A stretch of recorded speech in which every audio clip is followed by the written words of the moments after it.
Hello, everybody, and welcome to WLAE-TV's Talk of Glory. I'm Ken Berthelot. Talk of Glory will introduce or reintroduce you to the highly esteemed documentaries about the storied history of high school football's Catholic League, from its beginning and its big games to its greatest rivalries. Glory Days 1 and 2 are legend. They're in the books. Glory Days 3 premieres December the 9th from 7 to 9 p.m. right here on WLAE-TV. That's just weeks away. We'll talk with players, coaches, administrators, and the media who covered them. Our first guest today is the sports writer with whom the idea of Glory Days originated, Ron Brocato. He's the sports editor of the Clarion Herald newspaper. Ron, welcome to the show. Thank you for coming on and being our guest. Thank you. Well, tell us, how did this idea of Glory Days originate? Actually, it originated with Jim Dodson and Ron Yeager, the executives here at WLAE. They had just completed an award-winning documentary on Fats Domino walking back to New Orleans after the hurricane. And they were looking for something to follow up with. Well, being Jesuit people and loving high school football, they came up with the idea the Catholic League has been the most storied league in the state for years. Mm-hmm. Why don't we think about doing something on that? And so they said, well, where do we begin? And they began with Peter Finney Jr., the editor of the Clarion Herald, and told him his idea and said, is there anyone you know we could talk to about this? And he said, well, yeah, Ron just wrote a book on high school football, and he's been around so long, he should know just about everything you need to know on it. So they called me, and I met with them, and we talked about the project, and I agreed to write the basic script, provide photos, conduct the interviews, and they would do the grunt work of putting it together, and that's what came out of it, the Glory Days. And Glory Days 1 came out of that original meeting, which eventually led to Glory Days 2. Mm-hmm. And as you did Glory Days 1, what was the feedback from not only people who were featured in the documentary, but also people who just loved the storied history of high school football in New Orleans? Well, I think everybody in New Orleans who's a football fan loves high school football. And you know, high school football was here before the Saints, and it was actually bigger than Tulane football, and for a while even bigger than LSU football.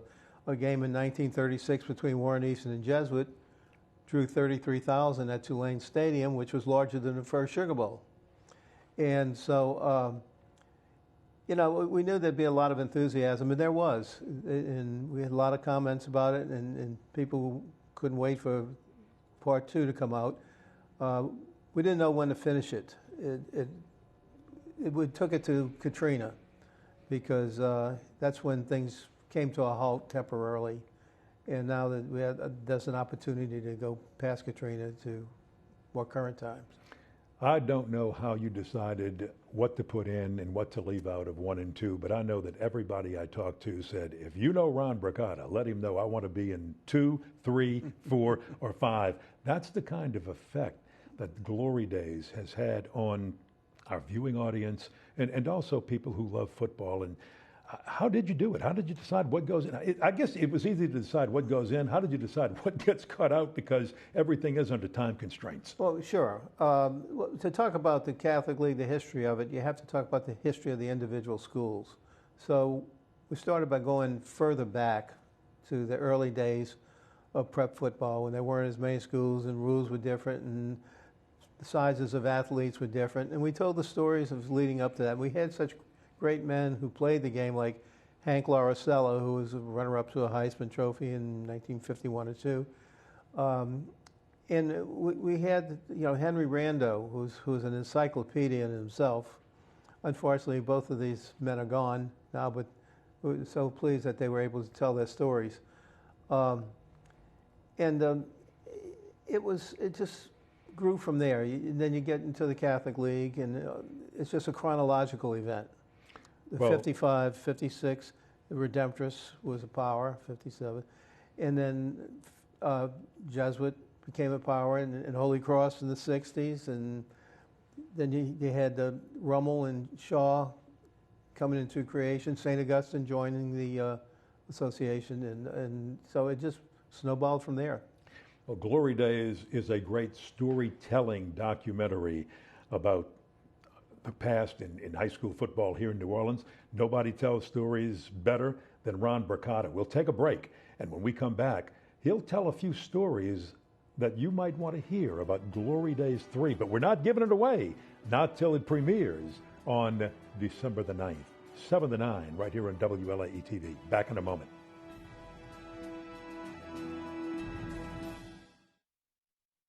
What if you could invest in the future of kids, like a stock?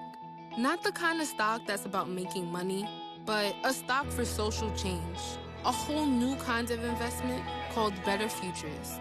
When you invest, it helps kids go to college. Believe in us, invest in us, watch us grow.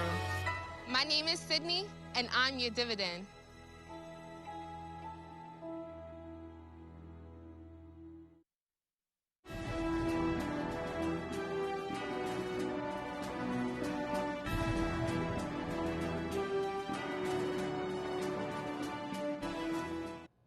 Welcome back to Talk of Glory. Our guest is Ron Brocato. When WLAE first got the idea to do a Glory Day series, they came to the man who wrote the book. They came to the man who knew the stories. It was this guy who wrote the script for Glory Days 1 and 2, and he wrote the script for Glory Days 3. How did you decide what to cover in Glory Days 3? And tell us a little bit about the script. Well, Glory Days, I believe, was supposed to be 1 2-hour segment to cover 60 years. To me, that was impossible. Yes. So as it proceeded, they realized, well, we need to use this, we need to use this, we need to use this. And it took us maybe a third of the way through. And they said, okay, well, it's doing well, let's have a Glory Days 2. So they started Glory Days 2. I mean, the Catholic League is just a timeline of history. And they got as far as 1977, the great championship game between Shaw and South Lafourche and the legendary quarterbacks John Fourcade and Bobby Hebert. And that was a good place to stop it because it had reached its hour and a half, 2-hour limit. So now we have to do Glory Days 3. To be honest, my part was finished before Glory Days 1 came out because we thought that was all it was going to be. Yes. So, and that was just after Katrina. And so now we have to do Glory Days 3. And so we just chronologically again went through from 1978 on. And Bobby Conlon, we didn't really touch a lot on him in the first 2 segments at Brother Martin. Bobby Conlon was one of the greatest coaches to never throw a pass. And so his story was interesting. And they played for the state championship, last in 1989. After that, Archbishop Shaw and Hank Tierney coaching became a power, followed by the arch rival Archbishop Rummel and Jay Roth, a former coach under Tierney at Shaw. And the great undefeated season they had in 1980. And it took us through there. And then it ended up with, Jesuit. Here, Jesuit played for a state championship in 1960 and never won again until 2015 or 16? 14. And they won the Division I championship in the Dome and said, that's the ending. So that's perfect. And so it got to cover some of the schools that weren't covered earlier in the story and was able to complete the total picture. So it's pretty neat because Glory Days 3 is going to start with a Jesuit state championship attempt against St. Aug that St. Aug wins, St. Augustine wins, and it's going to end with Jesuit winning the state championship. And that first state championship St. Aug game was in the Dome, and people sort of forget that. It's going to cover the fact that high school football's moving to this great facility in this era. A Hollywood ending written in Metairie. Can't beat that. No, You know, there were so many stories, and it's never fair to ask a person what's your favorite, because there's so many favorites. I could never pick a favorite. I'm not asking you to do that, but is there one or two that sticks out in your mind that's fresh from the script writing and the production of Glory Days 3? You know, this is my 54th year, and I've seen so many great athletes, so many outstanding games, and the great coaches. It's really hard. It would be another 3 segments of Glory Days to talk about that. But no, I'm just excited and happy about my time that I spent working on the project and working in the industry, and you know, I couldn't be more pleased. Well, Ron, congratulations. I'm excited about, and I think everybody's excited about, the premiere of Glory Days 3, December the 9th, 7 o'clock, right here, WLAE. You'll have a front row seat, I know, and it's your work coming to conclusion. Well, I'd say that. Everybody's going to say, Ron Brocato, we want Glory Days 4. We want Glory Days and more. That's why we're talking glory, talking of the glory now. That's what this show's all about. So many people say, give us what was not in Glory Days 1, 2, and they don't know what's in 3. Nobody knows what's in 3 yet. But it's fun to promote it, and it's fun to continue the talk of glory. Congratulations on just a great career, but bringing all this to fruition with the Glory Days documentaries in cooperation with WLAE-TV. Well, thank you. I'm looking forward to it, and I'll bring the popcorn. We'll be back in just a moment. I want to thank Ron Brocato. We'll be talking with Ro Brown. We'll start with, again, all of the 70s, the turbulent decades of the 60s and 70s. We'll recap that and get Ro's take on some of the greatest St. Augustine football teams of the era. Back in a moment.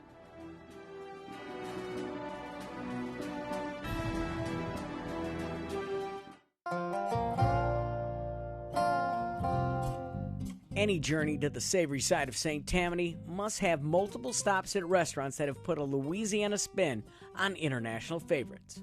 For over 40 years at the North Shore landmark Sal and Judy's, Chef Sal Impastato has been dishing up homemade Italian recipes infused with authentic Creole influences. Lacombe reminded Chef Sal of his hometown in Sicily, so he ignored the doubters who thought the town was too small and started his Italian empire.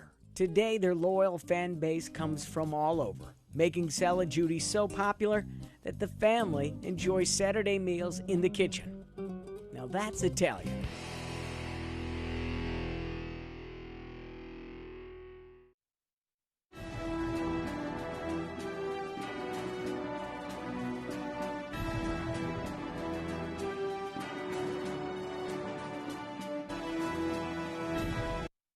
Welcome back to Talk of Glory. Our guest on this segment is a well-known reporter who went to John F. Kennedy High School and experienced the turbulent decades of the 60s and 70s, as I described them in the last segment. Ro Brown. Ro, welcome to Talk of Glory. Thanks for being on the show. Thank you, Kenny. I also claim Carver, though. I forgot about it. Yeah, that's true. That's where it started, right? 1 year at Carver. 1 year at Carver. The Rams, the Field of Dreams. Can't forget that. And then over to John F. So, Yeah. Absolutely.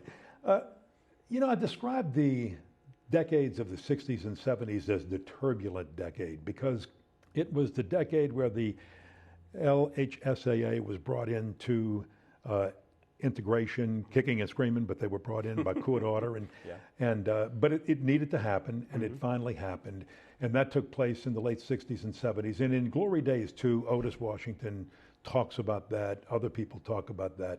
My question to you is, we get into the late 70s. Had that all passed, or were we just playing football, or was integration, was being part of it still on the minds of many people? I think it was still very much in the minds of many people. I've always said, and you've heard me say this before, and I think St. Aug, joined the Catholic League in 1967. But I think that for a long, long time, even through most of the 70s and, maybe into the mid 80s, I think St. Aug felt like they were in the Catholic League, but not of it. I mean, I got the feeling from the people there that they never really felt like they were really, really part of it.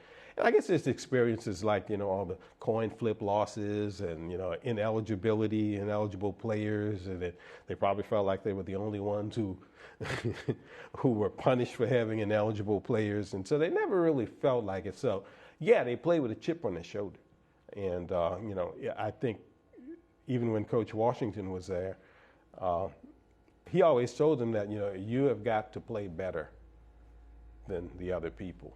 You've got to be almost perfect. You've got to be just a little bit better, and maybe in some cases a lot better. And I think that's how he coached, with that mindset. And when he coached with that mindset, St. Augustine became not only a powerhouse, but a powerhouse that won championships. I like to say it was a statement for them, because they said, hey, we're not only in your league now, we're the best in your league. And you got to remember, Kenny, that when they joined the Catholic League and the LHSAA, they were carrying the banner for a lot of people who previously didn't really care for St. Aug. I mean, people in the black community, they were rivals and all. But then it kind of galvanized the black community. People pulled for them because of the situation they were in, because they were breaking this barrier. And you really can't talk about, the success that Otis and the guys had in the 70s without talking about the 60s. Because, it's really part of it. Because Otis was part of that. He was an assistant coach on 3 state championship teams in the LIALO under Coach Eddie Flint. So he knew how to win, and that's where he learned how to win. That's where he was there through all of that as an assistant. And, so whatever, I think he would tell you, whatever, good things you saw come out of the way his teams played in the 70s, the 60s St. Aug teams had something to do with that. Teams with chips on their shoulder can react in 2 ways. That chip can become a very big burden, or that chip can be a challenge to that team where they take it and become better because of it. Otis somehow made sure that St. Aug became better because of it, became champions because of it, and he did it with class. Right. How did he do that? Not an easy question, okay? I don't really know, because I've always said one of the things that I always admired about him was that usually when a coach or a team wins as much as he did, they aren't very well liked by the opposition. They won a lot, but I don't know anybody who didn't like him. They're always, I'll be perfectly honest with you. There are a lot of people who don't like J.T. Curtis because he wins all the time. Correct. Then they meet him. That's and right. they come back saying, well, he wasn't anything like what I thought. My question is, what did you think? Okay. But Otis never happened. As much as he won, people always liked him, respected him, and I'm not sure how he did it, to tell you the truth.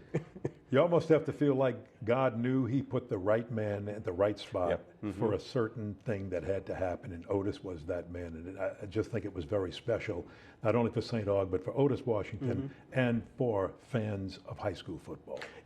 When you think about it, the Catholic League was quality football before, and you could do this 3-part historical series, which I think is great, and I'll tell you later why I think it's great. But can you imagine not having them in this? No. And doing it would still be something good to do, but it added so much more to it.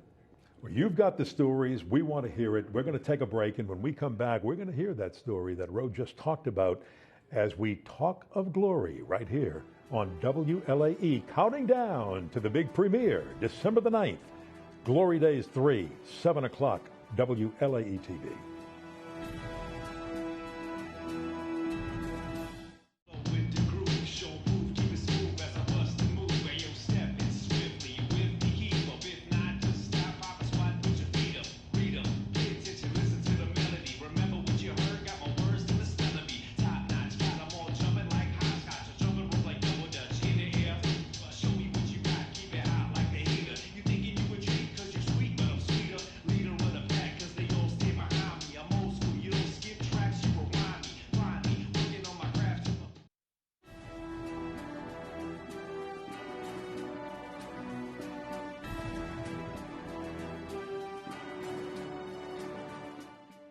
Welcome back to Talk of Glory, where we're counting down to the premiere of Glory Days 3, December the 9th, 7 o'clock. Our guest on this segment again, Ro Brown, famous sports writer here and sportscaster, and a little bit of a jack of all trades here in the city of New Orleans. And Ro, you made a statement on the last segment. You said this is an important documentary, not only Glory Days 3, but Glory Days 1 and 2, that should be told. Why do you feel that way? Well, I guess, from a personal standpoint, Kenny, I was raised by two people, my mother and father, who were always telling us things and showing us things around the city and places and people, what was here, what used to be here, who that person is. And so I was kind of raised with a sense of history. And if you live in New Orleans, history is all around you. It's important that we know our history, the old Santa Ana line, those who don't know their history are destined to repeat it. Absolutely. And, anything of a historical nature, like this documentary, it's educational in a lot of ways, not just for, the fact of just knowing something, but it teaches you, whether you know it or not. You always learn something from it that will help you down the line. You don't think about it at the time, but that always happens. And I think even with the first two parts of this documentary, it taught people a lot of things, and it probably, changed the way some people thought about some things. And I'm not just talking about race. I'm just talking about, things in general. Or you found out things about people that you thought you knew and you really didn't know. And that's what documentaries like this will do. I think that's why they're important. Or as the great Grambling coach Eddie Robinson always said, when you find out you have many things in common, you can live together, play together, and the world is a much better place. Yep. Well, they lived together that night in 1978 in the Superdome. They did. 42,000 people. Just the fact that the game was in the Superdome says a lot. Exactly. That was, I always remember the semifinals that year. Jesuit won their semifinal, St. Aug won their semifinal late that night, and I can remember around 11:30. I don't know. I was at some sort of function, Channel 6 function or whatever, and that's when we got word that they were going to play in the Dome. Wow. And of course, that was the first state championship game played in the Dome. And as you well know, because of Bill Curl and his idea, 3 years later in 1981, you had the Superdome Classic, and they were the state champion. As I recall, John Curtis played, I think, Patterson the year after in the state final in the Dome, like in '79. But the '78 game was the linchpin of everything, and it's hard. You don't even, as a generation of people who don't even know that you didn't play state championships in the Dome anymore. Amazing. They don't even know that it was, on-site campus. Was 1978 Otis Washington's greatest St. Augustine team? No, far from it. But he wins a state championship. The last two, and you remember he won it in '78 and '79. Yes. I would venture to say that those were probably, of the 10 or 11 teams he had, those were probably the least talented ones he had in the '70s. People think about St. Aug, they think they have all these blue chip people, and some years they did. Blue chip, 4 or 5 stars, they call them now. The '78 team had Malcolm Scott, who went to LSU, who was a tight end, and Darryl Sanji, who went to Oklahoma, and they had some other people who went to smaller places. But those were the two blue chippers. They were seniors that year. The next year, I don't think they had a blue chipper at all when they won it in '79. But those weren't the most talented teams, but they did things the way that Otis Washington teams did them, with a lot of discipline. And, they weren't devoid of talent, but they didn't make a lot of mistakes, and they just, handled their business is the best way I could put it. In the last segment you said, I'm not sure how he did it. I think you just explained how Otis did it. I really do. Yeah, I can remember him saying, that, when he became a head coach, that he didn't want to be embarrassed. That he didn't want his teams, to make a lot of mistakes and commit a lot of penalties, and that was very, very important to him. And they didn't. Wow. Well, Ro, I want to thank you very much for giving us your insight a little bit on Otis in the 1978 game. Glory Days 3 starts with the 1978 state championship game between St. Aug and Jesuit. Which was a terrific, it was a terrific game. It was only, it wasn't like the greatest game I ever saw, but, Billy Murphy was a coach at Jesuit and was also a terrific coach. One of, a lot of terrific coaches in the Catholic League. And that team was pretty much the same way like St. Aug, really disciplined and had all their ducks in a row. Thank you, Ro Brown. I want to thank Ron Brocato, both of you stopping by and talking the glory, talk of glory, as we count down to Glory Days 3, the premiere, December the 9th, 7 o'clock, right here on WLAE. It'll start with the St. Aug Jesuit State Championship game. On our next show, we'll talk with the St. Aug contingent from that game. You'll find out how they went on to win a close game, and I think even further the legend of Otis Washington. Thank you for being with us on Talk of Glory. See you next week.